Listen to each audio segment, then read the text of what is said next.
Welcome to Gun News Review. Cody Wilson, the man at the center of the 3D printed gun debate, has been arrested by authorities in Taiwan. Wilson was taken into custody Friday night at a hotel in Taipei. Police in Austin, Texas began looking for Wilson this week after charging him with sexual assault for allegedly paying a 16-year-old girl $500 for sex. Police believe Wilson fled the U.S. when a friend of the victim told him he was being investigated for the alleged incident. But Wilson had not been charged yet when he left the U.S., so he's not considered to have fled the country. The Taiwanese news agency says the country's immigration department is making arrangements to have Wilson return to Texas as soon as possible. Wilson has not publicly commented on the charge.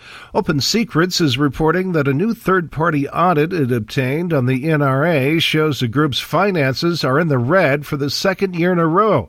The audit found that the NRA had a deficit of nearly $14.8 million at the end of 2016 after spending at least $54 million supporting President Trump and other Republicans in that year's races. The audit shows that by the end of 2017, the NRA had a total deficit of nearly $32 million. The audit found that the NRA's spending dropped after the 2016 elections, but it wasn't enough to offset a $56 million decline in revenue. The audit indicates the NRA has seen a sharp decrease in income from dues-paying members for 2 years in a row.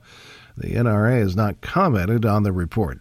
Backers of a voter-approved Nevada gun buyer screening initiative that was never enacted plan to ask the state's high court to overrule a judge who said the measure could not be enforced because it was fatally flawed. The initiative was approved by voters in November 2016. An attorney for the backers says 20 states have similar laws, and the Nevada Supreme Court should side with the voters. Proponents say the law closes a legal loophole that allows gun buyers to skip background checks when they buy from a private party. Nevada Governor Brian Sandoval has not responded to the court filing, which alleged that he and State Attorney General Adam Laxalt failed to follow the will of the voters. The NRA has endorsed Arkansas Governor Asa Hutchinson in the 2018 gubernatorial race.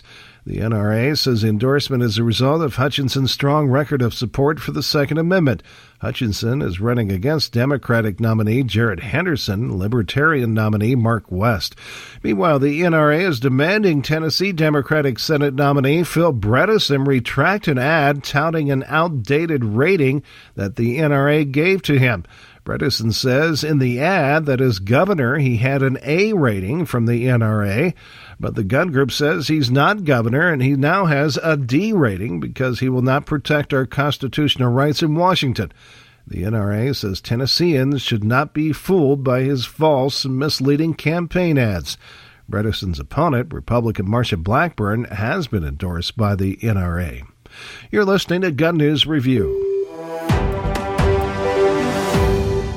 The German weapons manufacturer H&K wants a new management team to help get the company out of the red. H&K sales in the year's first quarter increased about 14% to $129 million, but the company says higher costs created a loss of $2.7 million.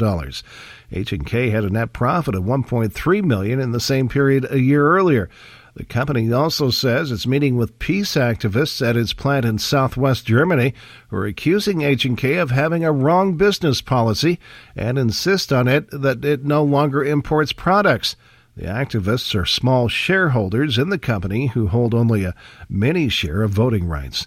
Colt has won a huge contract from the Defense Department. The $58 million contract is for the procurement of up to 10,000 M4 carbines as part of the foreign military sales to supply Jordan, Morocco, Afghanistan, Senegal, Tunisia, and Pakistan. The work is expected to be done at Colt's plant in West Hartford, Connecticut, with completion expected a year from now. And the Marine Corps has begun receiving in its inventory the new Mk-13 sniper rifles. A spokeswoman says the rifles being fielded to various units, including infantry, reconnaissance battalions, and scout sniper schoolhouses. The 300 Winchester Magnum Mk-13 replaces the M40A6 in 7.62 NATO. The new rifle has the ability to hit targets with precision at 1,000 yards. That's a 300-yard improvement. Snipers who served in Iraq and Afghanistan have long complained that the M40's range wasn't enough. You've been listening to Gun News Review, comprehensive and concise.